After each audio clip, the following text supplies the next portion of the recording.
El Eje Cafetero abre sus montañas a más de 10.000 vidas de distintas regiones que con su espíritu deportivo harán vibrar la nación, rompiendo barreras, compitiendo por el salto de la historia, por el golpe del triunfo, inspirando a quienes los vieron crecer, mostrando que todo es posible, que existen oportunidades en el deporte y que tenemos la opción de ser los héroes y heroínas de nuestra propia historia.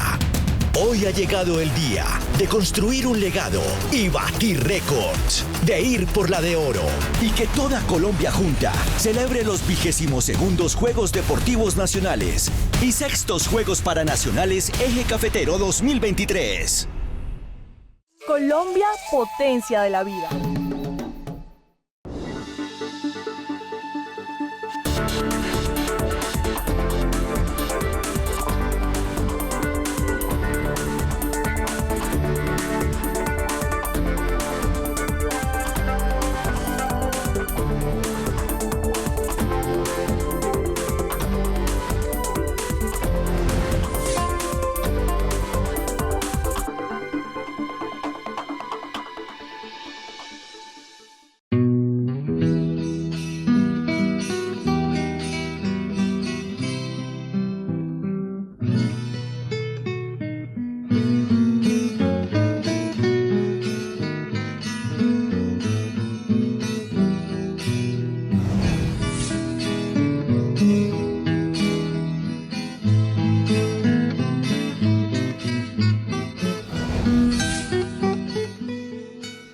Concibo la educación como el camino cierto a la paz total, a la democratización de la cultura y a la sociedad del conocimiento.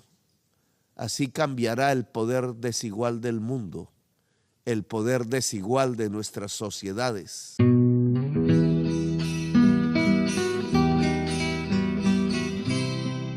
Queremos agradecer por haber recibido este importante premio. Gracias a Day for Education, a todas las personas que hicieron parte de este proceso. Colombia se enorgullece.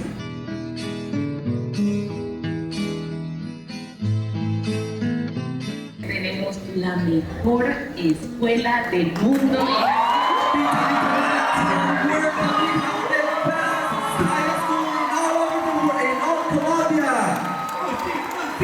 This is the best high school in all Colombia.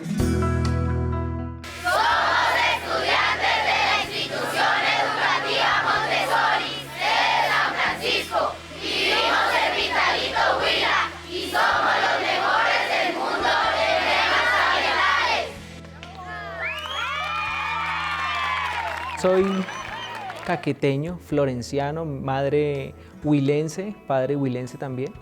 Soy licenciado en Matemáticas y Física de la Universidad de la Amazonía, Florencia, orgulloso de ser caqueteño, raíces. Se hace la convocatoria en el año 2022, nosotros presentamos nominándonos y quedamos de volver. Es decir, encontramos de pronto oportunidades de mejoramiento. No pasamos a la siguiente fase de los 10 finalistas, pero encontrábamos que habían que mejorar ciertos elementos, ¿no? Mejorar, poner un poco más robusto el ejercicio de la resignificación curricular, porque lo trabajábamos solo 1 o 2 asignaturas o áreas, y era fundamental hacer ese ejercicio interdisciplinar entre varias áreas del conocimiento, enfocadas hacia ese ejercicio que estamos trabajando nosotros, de reconocer problemáticas de tipo ambiental. Y en el año 2023, entonces, volvimos a presentar la iniciativa, un poco ya más robusta, más elaborada, con ya un PEI desarrollado, con un PEI que se ha resignificado, y esa resignificación se ha dado gracias a un trabajo enorme desde la coordinación académica de nuestra sede, quien la está liderando el profesor Elmer Noriel Ordóñez. En ese ejercicio de resignificación se da la articulación de todas las áreas del conocimiento, abordando una didáctica activa que se denomina aprendizaje basado en proyectos. Y desde allí entonces pues volvimos a presentar. En marzo hicimos la nominación. En junio nos notificaron, después de un proceso de entrevista, nos notificaron que estábamos dentro de las 10 mejores escuelas del mundo. Luego hubo otra entrevista y luego en septiembre tuvimos la posibilidad de ser top 3 a nivel mundial y el 4 de noviembre pues fue la gran noticia que somos la mejor escuela del mundo en la categoría Acción Medioambiental por nuestro trabajo y nuestro programa que se denomina Cafelat Colombia. Estamos hablando de más de 100 países, miles de nominaciones alrededor del mundo se hicieron y pues para orgullo nuestro como municipio, como institución, como país, como nación, hoy estamos de primeros a nivel mundial.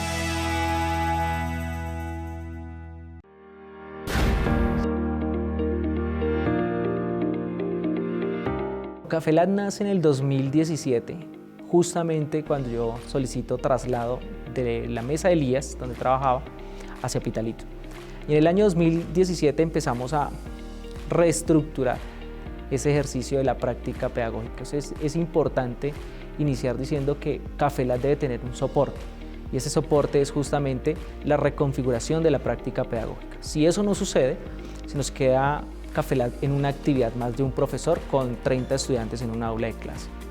O sea que él ya tiene un soporte. Pero empezamos haciendo un ejercicio de reconocimiento del contexto. ¿Dónde estábamos ubicados? Pitalito hoy es el primer productor de café a nivel nacional. Se siembran más de 20.000 hectáreas del grano. Ese es el nuevo eje cafetero. Pero con los estudiantes e investigadores en ese momento hicimos una sola pregunta, una pregunta de investigación que es potente y es ¿qué hay detrás de una muy buena taza de café especial que se sirve en cualquier tienda en Pitalito, incluso del caficultor? Pues resulta que detrás de esa muy buena taza de café se esconde un problema de tipo ambiental. Todo el proceso del café demanda 9 grandes pasos, pero en esos 9 pasos, en todo el proceso, 5 subproductos o coproductos que llamamos ahora se encuentran en el medio y ellos son generalmente arrojados o expuestos al medio ambiente. La primera actividad grande la llamamos nosotros inmersión en ese momento y es nuestra primera fase hoy.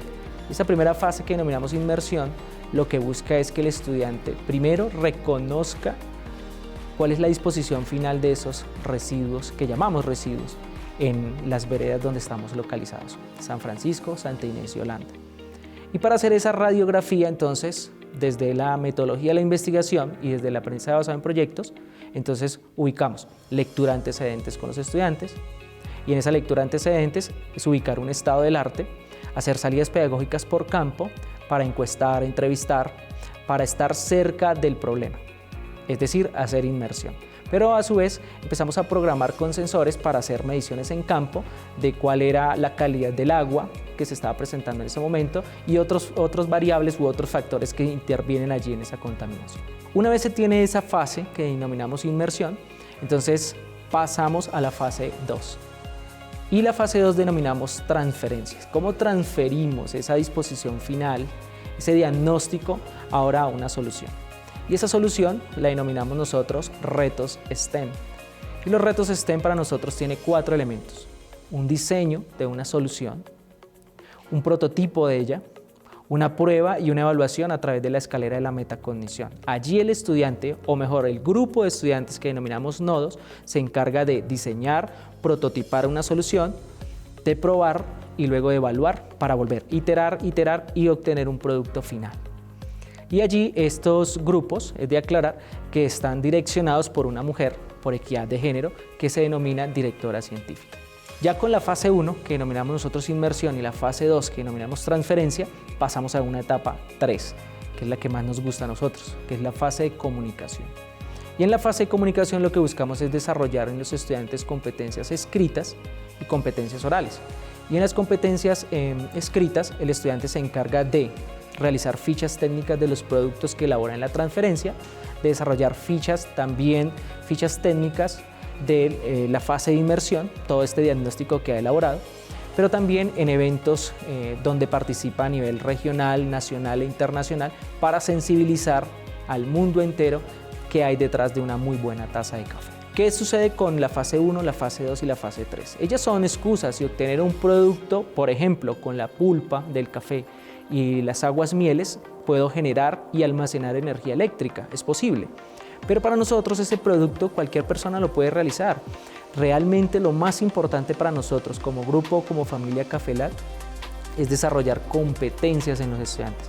es decir, competencias verdes, competencias comunicativas, competencias matemáticas, competencias científicas, competencias blandas de liderazgo, de trabajo en equipo, que le permitan justamente transformarlo en un líder ambiental, pero también que lo consolide como un ciudadano global, capaz de enfrentar una problemática como, en este caso, la contaminación ambiental, pero puede ser otra problemática. A grandes rasgos es Café Lat Colombia. Los prototipos lo desarrollan los estudiantes. Ellos son los encargados de establecer a través de los retos STEM una solución. Nosotros como maestros acompañamos ese proceso. El estudiante aprende haciendo, ¿cierto? Investigando, consultando, lo que hace un investigador en potencia realmente. Y en ese ejercicio entonces hemos encontrado líneas de acción. Líneas de acción, por ejemplo, como cuidado personal. Entonces tenemos grupos de estudiantes que ya están desarrollando jabones exfoliantes a partir de la borra del café, que se desecha justamente cuando nos tomamos un muy buen tinto colombiano, por ejemplo, lo que llamamos el cuncho del café. Estoy generando jabones a base del cuncho del café para exfoliar mi piel y ya se están comercializando. También encontramos, por ejemplo, la pulpa del café, que a grandes rasgos los mismos estudiantes encontraron, según cifras de Cenicafé, por cada millón de sacos de café que se exportan se generan 196.000 toneladas de pulpa de café, que si no se aprovechan de manera adecuada generaría la contaminación en 800.000 personas en excreta y orina. Entonces sucede que al reincorporarlo obtenemos, por ejemplo, bebidas aromáticas de la pulpa del café. Al combinarla con las aguas mieles generamos y almacenamos energía eléctrica. Y otros elementos, ¿no? Por ejemplo, en el año 2020 en pandemia, en un trabajo conjunto que denominamos Huertas Comunitarias STEM, que pertenece también a Café Lat Colombia, obtuvimos herbicidas naturales a partir de las aguas mieles del café. Con la cascarilla que se desprende obtuvimos leños o briquetas ecológicas para las hornillas en las fincas cafeteras. Pero también con el cuncho o la borra del café obtenemos obras pictóricas que desarrolla el profesor en artes, en artística. Y con los tallos del café que generalmente se desarrollan durante el soqueo, que se ponen a descomponer, pues los estudiantes utilizan para la línea de acción de artesanías y materiales. O sea que las líneas de acción están incorporadas dentro de justamente artesanías y materiales, dentro del cuidado personal, dentro de las energías renovables. Lo que estamos haciendo es una batería que genera electricidad por medio de la cáscara y el mucílago del café. El mucílago del café es el agua que sale del primer lavado del café, lo cual al fermentarse nos ayuda a obtener una acidez para poder generar la energía eléctrica. El almidón yuca se mezcla con el agua para obtener una mezcla homogénea. Luego se mezcla con la cascarilla de café y hasta que la cascarilla absorba completamente el aglutinante. Luego se pone en un molde creado con PVC para compactarla mejor con presión de la mano. Se deja secar por 10 minutos, luego se desmolda y se pone al sol para obtener un secado total y que permita que se encienda la briqueta. El 40% del fruto fresco del café, que es la pulpa, era botado por los campesinos y las personas aledañas de esta zona. También el cisco que utilizan para la crianza de los porcinos, lo que hacían era dejarla que se descomponiera o botarla a las fuentes hídricas o a alguna otra zona. Lo que yo he hecho con mi proyecto es juntar estos dos impactos y crear uno solo para fertilizar o abonar las huertas o cualquier otro cultivo, así beneficiando el medio ambiente y la sostenibilidad ambiental. ¿Por qué no lo hacemos en masa? Porque pues, no masificamos, porque no tenemos el recurso suficiente para esto, pero este premio, casualmente, estos $50.000 que van a llegar a nuestra sede, para la gloria y honra de Dios, va a ser utilizado para un centro de investigación e innovación para la región surcolombiana, donde vamos a hacer ahora sí una radiografía completa de estos residuos y donde vamos a poder agroindustrializar un producto terminado.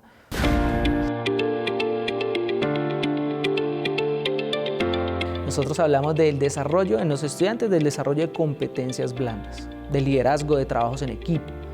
De hecho, esta es la oportunidad para hacerle una invitación muy formal a las empresas privadas, públicas, a todos los organismos que se vinculen al proyecto Café Lat Colombia.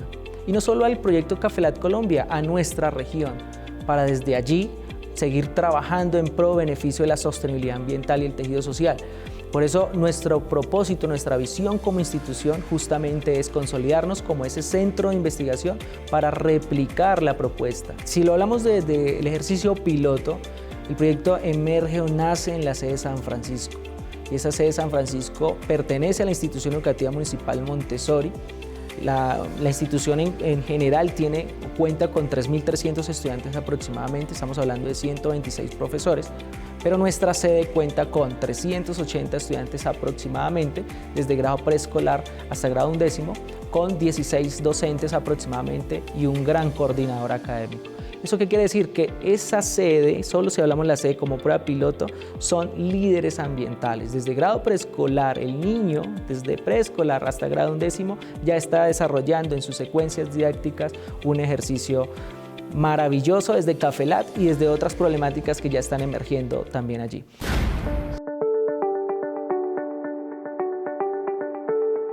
La ministra me preguntó cuando fue hospitalito y cómo lo hicieron. Yo le di una respuesta desde la filigrana, desde lo más delgado, pero después me puse a pensar y dije, realmente para hacer esas rupturas uno tiene que hacer lo que debe hacer todo educador y toda persona que quiera cambios. Y lo hicimos pensando, leyendo, escribiendo y actuando. Desde el currículo hay una oportunidad magnífica, porque si no transformamos las apuestas curriculares, definitivamente no vamos a poder realizar grandes transformaciones en las sedes y en nuestras comunidades rurales. Y entonces formulamos los proyectos pedagógicos para desarrollar toda la estructura curricular con unas metodologías pertinentes, activas, como lo anunció nuestro profe Ramón, y con eso logramos estructurar una propuesta de cambio que llevó a transformación de prácticas pedagógicas por parte de nuestros docentes. ¿Qué es transformación de prácticas pedagógicas? Cambiar de modelos tradicionales donde prima la enseñanza, el verbalismo, a unas prácticas pedagógicas disruptivas donde el protagonista es el estudiante, como lo formula la Ley General de Educación, entre otras cosas, que él sea partícipe de su formación, y se logra cuando el docente también cambia su manera de ver las cosas. Primero, eso es de tiempo. Uno no hace procesos de transformación curricular en un año. El directivo o el administrador desde la secretaría del mismo ministerio que espere que eso se haga en un año, eso es imposible. Nosotros llevamos en el proceso de transformación del currículo en nuestra institución ya prácticamente 7 años, desde el día que entró el profe Ramón a nuestra institución, que coincidencialmente fue el mismo año en que llegué a la sede como coordinador. Por ejemplo, quiso diseñar una caseta para los residuos que se llaman de basura, aprovechables, pero de pronto le quedó mal diseñada. No nos interesa si le quedó perfecta, nos interesan los aprendizajes que él obtuvo en el proceso. Por ejemplo, en matemática, cómo aplicó la matemática en ese diseño. Por ejemplo, en lengua castellana, producción de texto narrativo, descriptivo, para mostrar eso que se hizo. Por ejemplo, en inglés, misma situación. Por ejemplo, en tecnología, cómo integró procesos tecnológicos de diseñar, planear, ejecutar, evaluar, y cómo lo puede hacer mejor en procesos de metacognición.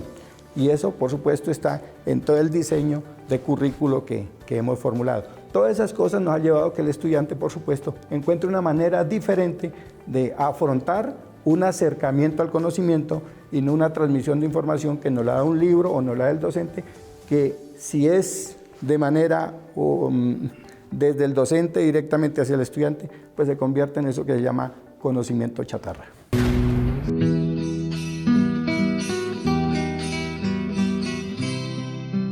Bueno, hay que tener en cuenta que en los procesos educativos hay 3 componentes que son fundamentales: la enseñanza, el aprendizaje y la evaluación. Normalmente nosotros los profesores metemos toda nuestra energía, toda nuestra visión, nuestra formación al proceso de enseñanza. Es decir, voy a enseñarle cosas a mis estudiantes. pero cuando uno llega al aula se da cuenta que pues es solamente una pequeña parte de eso. Haberle otorgado a los estudiantes la autonomía para que ellos empezaran a profundizar sobre lo que necesitaban, le dio significado a mi trabajo y al trabajo de mis compañeros. Ese cambio, esa transformación hace que el estudiante pues desarrolle su autonomía, obviamente, también el autocontrol, pero más importante es que lo guiamos hacia la libertad del pensamiento. Al salir del aula, en nuestro inicio, el origen de esta experiencia, sacamos al estudiante del aula y nos dimos cuenta que el conocimiento que tenía sobre su entorno era muy superior al que teníamos nosotros como docentes. La educación muchas veces se piensa detrás de un escritorio, entonces yo hago mi planeación y lo pienso de acuerdo a mis necesidades y a las cosas que yo necesito aprender. Cuando salimos por primera vez del colegio a hacer esas prácticas y esos recorridos, encontrábamos que había estudiantes que eran muy buenos, por ejemplo, en la clasificación taxonómica. Entonces conocían el nombre de la planta, conocían sus propiedades, sus propiedades activas, conocían para qué servían, cómo se utilizaban. Conocían también cómo era el proceso de contaminación que ellos mismos hacían, ellos eran muy conscientes de eso. No tenían un sustento técnico, un sustento, digamos, teórico, pero sabían muy bien en dónde estaban y sobre todo sabían muy bien cuál era el potencial de la región. Ellos lo conocen porque a través de sus abuelos y padres han venido, digamos, compartiendo ese conocimiento. Normalmente en las aulas de clase se trata de evitar ese tipo de conocimiento porque casi siempre se trata de imponer lo que dice la ciencia. Nosotros necesitábamos vincular el conocimiento popular que había en las casas y el conocimiento técnico, científico que nosotros podríamos ofrecer a los mismos estudiantes. Y me hace sentir sobre todo que ese propósito que nosotros teníamos, que era de relacionar el conocimiento popular que había sido transmitido hace muchísimos años, era válido en ese momento. Las comunidades ancestrales al final son la verdadera raíz de la humanidad y que sus pensamientos diversos, construidos a partir de la sabiduría de los milenios, de la historia de la humanidad, al final tienen en su interior las soluciones a la crisis de existencia de la humanidad en este momento. Eso parte desde la motivación del estudiante. Cuando él está ocupado, él está profundizando sobre lo que necesita, no tiene tiempo para pensar en que el profesor le vaya a poner un número. Aparte, nosotros también reforzamos mucho eso en nuestro discurso. Entonces, ya no hablamos de notas, sino de desempeños. Y lo hacemos en función del desarrollo de competencias. Entonces, inicialmente al estudiante se le dice, por ejemplo, ¿cuál es el objetivo? Llegar a ese punto de que el estudiante sea autónomo en lo que piensa y en lo que quiere saber y en lo que quiere aprender, hace que deje de pensar que es un número más y se convierta en un protagonista especial de su proceso. Es decir, ya no tiene tiempo para estarme diciendo si él es un 1, si él es un 2, si él es un 3, si es un 4, si es un 5. Lo único que él necesita saber es que él es responsable de su entorno. Es responsable de su ser. Solamente así él va a alcanzar la libertad, la autonomía y sobre todo la felicidad. Tenemos los ojos del mundo puestos en nosotros, pero yo siento que este es el origen. Este es el origen de muchas cosas. Nosotros estamos ubicados en un lugar estratégico para Colombia, para Sudamérica y para el mundo. Ese lugar se llama el Macizo Colombiano. Es una estrella fluvial, indudablemente. 5 ríos, los más importantes de Colombia, nacen en él. Nosotros queremos ser el eje de una organización en donde confluyan muchas instituciones. Queremos convertirnos en un articulador Queremos llevar esto mucho más lejos, vamos a aprovechar esta visibilización que se está haciendo de nuestro grupo, porque queremos que otras organizaciones confluyan para hablar sobre eso, para hablar sobre lo mismo. Por eso digo que este es el inicio de muchas cosas muy buenas, no solo para la institución ni para el municipio. Ya estamos hablando del sur colombiano y más allá de eso estamos hablando de la vida, estamos hablando de los retos medioambientales que viene para el mundo entero. ¿Sí? Entonces nos sentimos afortunados, pero también nos sentimos con la responsabilidad de poner ese primer ladrillo para que se construya una gran red de conocimiento acerca de la protección de esos ecosistemas. La oportunidad que adquirimos en este proyecto es muy grande, porque uno puede cambiar al mundo, cambiar su forma de pensar y poder poner su granita de arena para disminuir la contaminación, un problema que ha afectado a millones de personas en el mundo. Estoy siendo parte de las 5 líneas de acción que tiene Café Light. Están alimentos, están cuidado personal, los materiales, los recursos agrícolas y las energías renovables. La verdadera calidad de la educación está por encima de los recursos. Son importantes las infraestructuras y demás, pero los trabajos en equipos, en asociaciones, ¿cierto? En sinergias, desde lo poco o lo mucho que se tenga, lo más importante es una disposición al cambio. Para gloria de Dios, porque nosotros si algo tenemos en nuestra sede es que tenemos a Dios en nuestro corazón y a Él le ponemos todas las obras que hacemos. Significa el resultado a un proceso de disciplina de nuestros docentes, de entrega de nuestros padres de familia, de ayuda de nuestros estudiantes. Significa una ganancia enorme en la disrupción de las estrategias que están utilizando, demostrar al mundo, sobre todo, que con tan poco se puede hacer mucho. Es un Big Bang educativo, indudablemente es un Big Bang educativo.